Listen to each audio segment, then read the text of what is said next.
Bonjour à tous. Notre duel ce matin, dans le cadre des élections européennes, oppose une ministre secrétaire d'État aux affaires européennes, Amélie de Montchalin, qui rentre sur le plateau en ce moment, et un député de la France insoumise, bien connu de vous, Adrien Quatennens. Bonjour à tous les deux. Bonjour. Bonjour. Merci de vous livrer à cet exercice. On va d'abord parler d'Europe. Quelle Europe ? L'Europe, on l'aime ou on la quitte. Alors je voulais commencer par vous, Adrien Quatennens, parce que j'ai remarqué que dans vos meetings, on voit pas ou quasiment pas du tout de drapeau européen. Pourquoi ? Non, c'est vrai, parce que nous préférons mettre en avant le drapeau français. Et puis surtout, il y a aussi ce que nous avions expliqué sur la question du drapeau européen, qui n'est pas très laïque d'essence, et nous sommes attachés à la laïcité, mais bon, quand bien même... Le drapeau européen, aujourd'hui, en tout cas, aujourd'hui, ce qui se passe, c'est que le drapeau européen symbolise une construction particulière politique de l'Europe, qui est l'Union européenne. Il ne faut pas tout confondre dans le débat. Souvent, on confond d'ailleurs l'Europe et l'Union européenne. L'Europe, c'est de la géographie. Il ne s'agit pas pour nous de la discuter. Par contre, l'Union européenne, c'est une construction politique et donc, par définition, nous devons la discuter. Et ce que l'on voit aujourd'hui, ce que nous disons en tout cas à la France insoumise, c'est que la promesse de construction européenne était un idéal de coopération entre les peuples. Et cette promesse a été dévoyée, elle a été sacrifiée sur l'autel de la compétition, libre et non faussée, de la concurrence, avec ce résultat qu'aujourd'hui, l'Union européenne, qui devait être un espace de coopération, est un espace de compétition entre des pays qui ne sont pas harmonieux socialement, pas harmonieux fiscalement, que l'on a à grands traits, empaquetés entre des traités qui ont parfois été refusés démocratiquement. Je voudrais rappeler qu'ici en France, en 2005, les Français se sont passionnés pour la question et ont voté non, et que leur vote n'a pas été respecté. Et aujourd'hui, surtout, donc vous voudriez ces changer traités... l'Europe, quitter cette Europe-là, cette Union européenne en tout cas. Non, il ne s'agit pas de jeter bébé avec l'eau du bain, de dire une chose. Nous avons des objectifs politiques à poursuivre. Aujourd'hui, nous faisons tous face, par-delà nos désaccords politiques, aux défis climatiques. Eh bien, je prends que cet exemple. Le GIEC nous dit qu'il faut investir beaucoup d'argent. Et il faut changer de modèle économique en 10 ans. Dans le cadre de traités qu'empêche l'harmonisation sociale et fiscale et qui impose les 3% de déficit, l'Europe sociale et écologique, c'est de l'incantation. On va en parler évidemment de l'Europe écologique. Amélie de Montchalin, ce symbole, ce drapeau, l'Europe, il faut le préserver. Pourquoi est-ce que vous êtes d'accord avec l'idée que peut-être qu'on a mal fait cette Europe-là ? Moi, j'ai une conviction, c'est qu'il faut qu'on soit absolument réaliste et qu'on ait la conscience du temps. On peut bien sûr refaire l'histoire, considérer que les symboles ne sont pas les bons. C'est pas ma ligne. Nous, ce qu'on voudrait, c'est la faire avancer, ne pas la faire ni s'arrêter en se lançant dans des débats picrocolins, extrêmement politiques ou théoriques sur les institutions, etc. Moi, je vis, et c'est ma nouvelle fonction, le secrétaire d'État aux affaires européennes. Au cœur des institutions. Peut-être qu'il y a des choses à changer. Mais ce qui est sûr, c'est que l'urgence, c'est d'apporter des réponses concrètes à exactement des enjeux qui sont ceux qui nous reviennent du terrain. Comment créer la convergence fiscale ? Comment créer la convergence sociale ? Comment sur le climat on se donne assez d'ambition ? Et la France, dans cet environnement-là, elle a une voix. Vous savez qu'à Sibiu, quand les chefs d'État sont réunis, Emmanuel Macron a proposé que nous ayons une ambition climatique renforcée. Une ambition qui soit celle de la neutralité carbone en 2050. Au début, c'est une proposition française. On arrive à mettre 9 pays autour de nous. Aujourd'hui, on a l'Allemagne qui nous dit qu'elle est prête à nous suivre. C'est comme ça qu'on fera avancer. Et moi, je préfère qu'on soit sur le concret, sur les propositions, et qu'on apporte des solutions, justement pour sortir d'un monde de concurrence. Parce que l'Europe, qu'est-ce qu'elle fait ? Elle évite la guerre de tous contre tous. Elle permet de mettre des règles communes. Et donc, notre ambition, c'est bien de faire avancer cette Europe, pas de la faire reculer, pas de la faire s'arrêter. On va avancer ensemble tous les trois sur des sujets très concrets. Vous avez commencé à en parler. Est-ce que l'Europe est passoire ou elle est protectrice ? On va évidemment parler des débats autour du protectionnisme qui est en ce moment, des traités de libre-échange. L'Europe a signé avec le Canada le traité du CETA. On ne l'a pas encore ratifié en France. C'est pour bientôt ou pas ? Ce que je sais, c'est que le CETA, c'est 7 à 12% de plus d'exportation européenne vers le Canada. Donc déjà, c'est en soi pour nous plutôt quelque chose qui nous a donné de la force et donc de l'activité pour nos entreprises. Ensuite, il y a des enjeux environnementaux sur lesquels on est extrêmement clair sur des normes qu'on veut respecter de part et d'autre. Sur le commerce, le président Macron a bien dit qu'il ne mettrait pas, par exemple, le commerce avant le climat et que nous n'aurions pas dans le futur d'accords commerciaux ratifiés et signés par la France si ce pays n'appartenait pas au groupe de pays qui appliquent l'accord de Paris. Donc le commerce, c'est aussi un levier. Pas forcément juste de un négociation levier, sur d'autres sujets. Pas un levier d'hostilité, mais c'est un levier de progrès parce qu'on peut mettre dans les négociations commerciales des choses qui correspondent à nos objectifs. Alors, ce traité avec le Canada, est-ce qu'il fallait le signer ?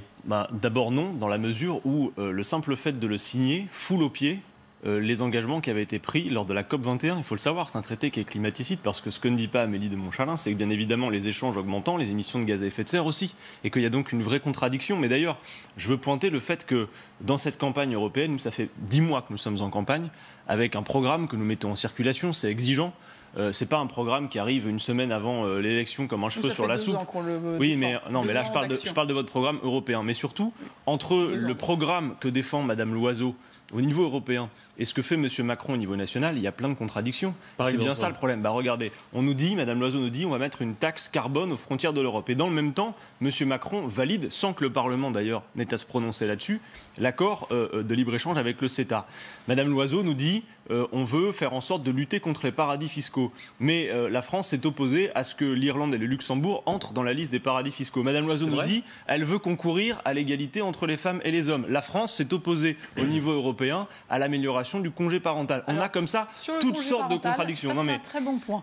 Pourquoi la France s'est opposée? Parce qu'on considère que le plan des Autrichiens, des Allemands et d'autres, qui est de mettre les femmes pendant 1 an chez elles, pour que surtout, après avoir eu un enfant, elles ne retournent pas sur le marché du travail, c'est pas notre conception. Non, mais la vérité, c'est qu'il s'agissait de plus d'égalité entre les hommes et les femmes, et vous le savez très bien. Et sous prétexte que c'est trop cher, M. Macron s'y est opposé. Voilà la vérité. Parce qu'on a considéré que notre politique, notamment pour le droit des femmes, c'était bien d'agir sur l'accès au travail et sur les places. Le grand problème que nous avons, Amélie de Montchalin, c'est que de mon point de vue aujourd'hui, l'Union européenne telle qu'elle fonctionne est en train de rendre l'Europe détestable aux yeux des peuples. Moi, je vous mets en garde sur le fait que la dislocation en cours de l'Union européenne, dont le Brexit est un des symptômes, n'est pas le fait de la France insoumise. Supportez-le. En réalité, les tenants de l'Union européenne actuelle, les tenants de cette Union européenne libérale, créent les conditions que les peuples la trouvent détestable. Et c'est ça qui est dangereux. C'est ça qui fait ensuite le beurre de Madame Le Pen et de ses amis, parce qu'à l'échelle du vieux continent, ce qu'il faut dire, c'est que les uns nourrissent les autres. On nous vend à l'occasion de cette élection européenne un face-à-face, un duel prétendu entre M. Macron et Madame Le Pen. On nous rejoue le deuxième tour pourri. Aujourd'hui, c'est la reine face à la France insoumise. Oui, mais en réalité, ce qui se passe, c'est que les uns nourrissent les autres. À l'échelle du vieux continent, les Macron, Merkel et Juncker nourrissent les montées d'Orban, Salvini et Le Pen. Voilà ce que je dois dire. Il nous faut une alternative. Parce que vous savez, dans ce débat des européennes, la vie politique française ne peut pas se résumer à soit vous détestez vos voisins, soit vous diminuez le nombre de fonctionnaires. Il faut une alternative. J'ai une conviction très forte. Ce qui rend l'Europe parfois difficile à comprendre pour les Français et pour les Européens dans l'ensemble, c'est le manque de résultats. Les Français comprennent très bien. Si on s'en tient à des grands discours, à des grandes théories, à des grands soirs théoriques, si on va réviser les traités, on va se remettre. Opposez-moi des arguments. Moi, ce que je vois, c'est qu'il y a beaucoup de vos propositions qui demandent un changement des traités. Et évidemment. Pour changer les traités, vous savez qu'on a une règle qui est qu'il faut qu'on ait une majorité au Parlement, mais il faut qu'on ait surtout une unanimité des chefs d'État. Mais alors on est condamné à faire cette politique partout. C'est-à-dire qu'en fait, avec le modèle que vous poursuivez, vous pouvez voter à l'échelle nationale pour à peu près qui vous voulez. D'ailleurs, on l'a vu avec l'expérience de la Grèce. C'est que le problème aujourd'hui, c'est que cette Union européenne ne permet pas de mener d'autres politiques. Vous savez, moi, à l'échelle du pays, je conteste la 5e République. Mais la 5e, c'est bien mon problème. Si vous mettez un président de couleur différente, vous avez des politiques différentes. Dans l'Union européenne telle qu'elle fonctionne... Vous voulez changer la Constitution française et vous voulez changer les traités européens. C'est un objectif politique qui est le vôtre. Moi, ce que je vois, c'est que l'urgence, c'est pas de nous lancer dans des grands débats théoriques. Ça fait monter les extrêmes. Alors, attendez, on va pas être dans la théorie, on va être très concret sur le protectionnisme. J'aimerais finir juste. Si on tient des discours théoriques, de grands soirs, ou de grands discours pratique ce que je vous raconte. Ou de grands discours constituantes, de grandes Montchalin, vous valez mieux que ça, opposez-moi des arguments. Ne balayez pas mes arguments d'un revers de la main. Je vous oppose l'argument qu'il est absolument essentiel que nous ne perdions pas de temps à nous lancer dans des débats théoriques qui font monter les extrêmes parce que ça n'apporte pas de résultats. Vous parlez de perdre du temps. Le GIEC nous dit vous avez 12 ans pour changer le modèle économique et vous poursuivez la politique du libre-échange. C'est bien pour ça que nous faisons une banque européenne du climat, c'est pour cela que nous faisons la neutralité carbone en 2050. On va revenir là-dessus. Vous pensez qu'une banque va sauver le climat? Vous venez de parler d'investissements nécessaires, on va en mettre 1000 milliards sur la table. On a de quoi faire. Il y a déjà des banques qui permettent d'investir. Est-ce qu'on peut aborder ensemble les points les uns après les autres? On va parler du protectionnisme. Il y a certains pays comme les États-Unis de Donald Trump qui ont décidé de faire du protectionnisme pour relancer leur industrie et faire un bras de fer avec la Chine. Est-ce qu'ils ont raison? Est-ce qu'il faut faire la même chose? Amélie de Montchalin. Moi, ce que je dis, c'est que le libre-échange est un principe qui a des vertus et des risques. Et qui donc, nous devons être extrêmement clairs sur les risques contre lesquels nous voulons nous protéger. Les risques que je vois, c'est effectivement le sujet climatique. Nous devons pouvoir imposer des normes environnementales, climatiques, de biodiversité sur les conditions de production. Et s'ils ne correspondent pas à nos exigences... Donc une taxe carbone à l'entrée, comme le propose la liste de Nathalie Loiseau. Exactement. Ensuite... Et dans le même temps, vous faites le CETA. Mais le CETA a permis de poser notamment un certain nombre de normes. Il y a des choses que nous n'acceptons pas en Europe. Dites-le que le CETA foule au pied les engagements de la COP21. Mais alors, votre principe, c'est que le commerce est mauvais pour le climat. Non, pas du tout. Moi, ce que je dis, c'est que le commerce Amélie de peut être encadré. Montchalin, encore une fois, ça c'est de l'incantation. Non, pas du tout. Moi, je suis pour qu'on commerce, mais un commerce qui soit relocalisé. A-t-on besoin de démultiplier? Ça veut dire quoi un commerce relocalisé? Est-ce qu'on a besoin du grand déménagement permanent du monde que vous poursuivez? Donc, parce que le CETA, en réalité, même si c'est de l'exportation, vous savez que c'est non seulement des destructions potentielles d'emplois en France, mais c'est aussi... qu'on augmente les exportations. Il n'y a pas que les exportations qui comptent. Ah bon, vous savez que ça a été chiffré, il y a un rapport précis qui dit que c'est à peu près 45 000 emplois menacés en France avec ce type d'accord, mais surtout les émissions de gaz à effet de serre. Ce que fait Donald Trump du protectionnisme, sur le protectionnisme, pour relocaliser, est-ce qu'il a raison? Mais vous avez vu juste en disant que Donald Trump fait ça pour défendre ses intérêts particuliers. Nous, quand nous parlons de protectionnisme, nous y associons le monde solidaire, protectionnisme solidaire. Parce qu'il ne s'agit pas simplement de faire un protectionnisme chauvin uniquement pour protéger nos intérêts économiques. Bien évidemment, il faut les protéger. Mais il s'agit surtout de dire que ce que décide la France est médité non seulement partout en Europe, mais bien au-delà de nos frontières. Vous croyez encore aujourd'hui? Mais je pense précisément que la France a toutes les compétences, tous les savoir-faire pour être peut-être la figure de proue de cette grande bifurcation, notamment sur la transition écologique. Et que ce que la France déciderait, elle pourrait, par un protectionnisme solidaire, le mettre en partage. Je prends qu'un exemple. Si on veut imposer des normes de production sociale, environnementale, prenons l'exemple du coton ouzbek, dont on sait qu'il est produit notamment par le travail des enfants. A-t-on besoin que ces marchandises rentrent sur notre territoire? On pourrait y mettre des règles, de manière aussi à faire en sorte que si vous voulez que vos produits rentrent chez nous, eh bien, il faut qu'ils respectent des conditions de production sociales et environnementales. Moi, je voudrais vous parler par exemple du débat qu'on a eu hier à Bruxelles sur l'action extérieure de l'Union européenne, où nous cherchons exactement à pouvoir dire, voilà, dans le cas des accords dits de Cotonou avec l'Afrique, dans le cas de notre politique européenne de développement, nous allons avoir de la cohérence entre un volet de développement, un volet commercial, un volet social, un volet d'investissement dans les infrastructures, dans l'éducation, et que ça, c'est bien la force de l'Europe. C'est de pouvoir avoir une échelle suffisante pour pouvoir, avec notamment les pays et de l'Est et de l'Afrique, avoir des priorités très claires. Je comprends le raisonnement qui vise à dire, et sur le papier, c'est valable, à 27, on va plus vite que tout seul. Et d'ailleurs, moi, je ne propose pas qu'on fasse tout seul, mais comprenez une chose. Je crois que le cadre posé pour le faire à 27 est un cadre qui nous empêche de surseoir à nos objectifs. Enfin, vous le savez mieux que moi, vous êtes bien placé depuis le ministère pour le savoir, le traité de fonctionnement de l'Union européenne stipule précisément, à l'exception de l'harmonisation sociale et fiscale. C'est-à-dire quand on parle de dumping social... Où il faut l'unanimité, je le rappelle, pour changer les règles. Si vous voulez, Christophe Jacubizine, quand on parle de dumping social à l'échelle de l'Union européenne, on a l'impression que c'est finalement un dommage collatéral. Non, l'Union européenne a été pensée et construite pour que des pays soient empaquetés entre des traités qui empêchent l'harmonisation sociale et fiscale pour qu'on puisse jouer le rôle du dumping. Si vous prenez notre programme, on veut une équipe de France qui puisse peser au Parlement européen et qui puisse relayer des priorités qui sont les nôtres, notamment sur l'Europe sociale. Avec un programme qui dit le contraire de ce que vous faites en France. Quand nous travaillons sur le travail détaché. L'Europe sociale, justement, la directive travailleur détaché. Vous l'avez modifiée, c'est-à-dire que maintenant on paye le salaire minimum du pays où le travailleur travaille. Le salaire légal, pas le salaire minimum. Le salaire légal, mais pas les charges sociales. Est-ce qu'il faut aller plus loin? Est-ce qu'il faut uniformiser les charges sociales? Et donc, ce qu'on a dit, c'est que, typiquement sur la convergence sociale, comment on l'a fait? On l'a fait dans les traités existants. On a juste négocié très fortement, Muriel Pénicaud, Nathalie Loiseau, on s'est mis autour de la table, on a trouvé une majorité au Parlement. Il y a 516 000 travailleurs détachés en France en 2017, il n'y avait que 37 000 en 2006. Alors, c'est 516 000 personnes. Si vous rapportez ça en temps complet, c'est 100 000 emplois à temps plein. Parce qu'il y en a qui font plusieurs contrats et qui sont comptabilisés plusieurs fois. Mais quand même, regardez la progression. On les voit quand on fait des travaux dans des maisons, etc. On voit bien que les travailleurs viennent de toute l'Europe. Sur le travail détaché, travail égal, salaire égal. Deuxièmement, contrôle. C'est faux. Contrôle. L'autorité européenne du travail existe. Elle va permettre aux inspections du travail des différents pays. C'est faux. Pourquoi c'est faux?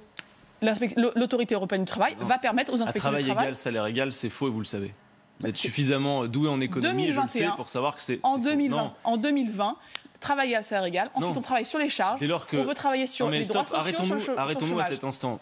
Vous êtes bien placé aussi pour savoir que les cotisations sociales sont une partie intégrante du salaire. Vous en êtes d'accord? Donc, ce qu'on est en train de faire, c'est que pour le salarié, il est payé Quand Emmanuel Macron nous dit qu'il a gagné cette victoire en disant que maintenant c'est à travail égal, salaire égal, c'est un mensonge et on C'est vrai pour la raison que pas pour les charges sociales. Et donc c'est pour ça que nous proposons soyons précis, d'aller sur les on ne charges. parle pas de charges sociales, on parle de cotisations sociales et elles sont une partie du salaire. Et quand elles sont payées dans le pays d'origine, le dumping social continue allègrement. Enfin, et puis surtout ce que vous devez savoir, c'est pas faux.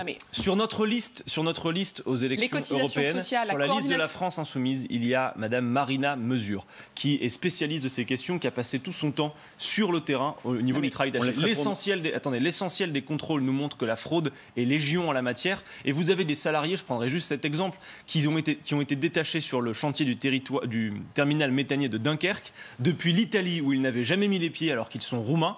Total, les cotisations sociales sont payées en Italie par cet effet de triangulation qui est un cas d'école et qui fait que quand ces gens connaissent des accidents de travail, ils n'ont pas de protection sociale, ils n'ont pas de maladie. Ce que je ne comprends pas dans l'argumentation d'Adrien Quatennens, c'est que nous sommes totalement d'accord pour continuer à renforcer notre capacité à converger socialement, à avoir travail égal, salaire égal, cotisation sociale égale. Mais non, puisque vous dites qu'il y a travail égal, salaire égal, alors que vous savez qu'il y a les cotisations sociales. Mandature d'aligner les cotisations sociales, exactement. On devra payer les cotisations en France. Et d'aller plus loin, de faire en sorte que le chômage, s'il a lieu, soit payé par le pays où l'on a travaillé. Et que ce soit pas le Comment pays... peut-on vous croire quand sur le glyphosate, vous êtes contenté d'un tweet? Non, parce que en fait, la vérité, c'est que vous nous faites toujours vos vœux pieux et vos belles incantations. Mais quand on vous propose de traduire dans la loi vos promesses, comme quand M. Macron dit « la France interdira le glyphosate sous 3 ans », vous savez qu'un tweet n'a pas de valeur législative. Ce que je veux vous montrer, c'est que nous sommes capables, dans les institutions d'aujourd'hui, avec des parlementaires qui font équipe avec le projet national, nous sommes capables de faire des choses.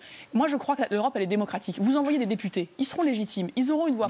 Quand M. Juncker dit qu'il n'y a pas de choix démocratique contre les traités, vous trouvez que l'Europe protège la démocratie? Mais si vous envoyez des députés au Parlement européen, c'est que vous croyez qu'ils auront une légitimité. Allez, on continue avec les dossiers concrets qui intéressent. Et on veut une équipe qui puisse travailler concrètement. On continue avec les faire l'inverse et dire l'inverse que vous faites au niveau pas un équipe. On continue avec les dossiers concrets. L'écologie, vous êtes tous écolos maintenant aux élections européennes. Tout le monde y va de son affiche. Vous sur les 50% de pesticides en moins. Vous avec une affiche où on voit Emmanuel Macron déverser du glyphosate. Oui, c'est parce que ça montre bien l'obsession de la France insoumise avec Macron. Qui est le plus écologiste entre toutes les listes? Mais c'est pas le but, c'est pas de savoir qui est le plus écologiste. Si les gens ont une sensibilité écologiste et veulent apporter leur... Et je pense qu'on partage ça.